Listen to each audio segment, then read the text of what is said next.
কি ভাবছো লাইন দেওয়ার ভয়ে 500 টাকা মঙ্গলা মাকে ধরিয়ে দেবো, 30 এক পড়া ঠেকাবো না। কোনদিন মঙ্গলা মা করেনি, করবে না। একমাত্র দুস্থ, অন্ধ, কানা, খোড়া, বোবা, বাচ্চা, তাদেরকে আমি আগে দেখতে পারি, তাদের আমি আগে দেখবো।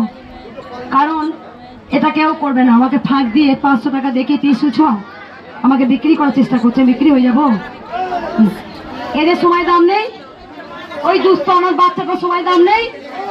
সকাল থেকে রাত থেকে লাইন দিয়েছে, আমি কাউকে বেলাইনে দেবো না, কাউকে না, কাউকে আমি দেবো না।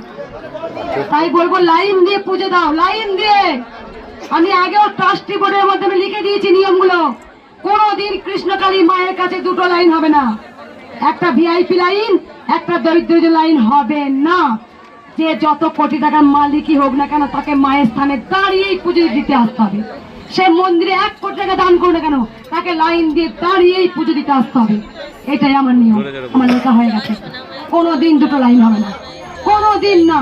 দুস্থ অনাথ তারা খুব হাঁটতে চলতে পারে না, চোখে দেখতে, তাদের জন্য আলাদা রকম একটা হবে, হয়তো এরকম লাইন থাকতে পারে।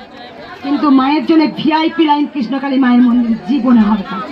আমি ট্রাস্টির নিয়ম লিখে দিয়েছি। কি মা, ভিআইপি লাইন হবে? যখন আমি থাকবো না মন্দির থেকে বেঁচে কেনে খাবি? হ্যাঁ, যখন আমি থাকবো না আমার অবর্তমানে ভিআইপি লাইন, যে টাকা দেবে গুজাবে, আর তুমি আগে ঢুকবে।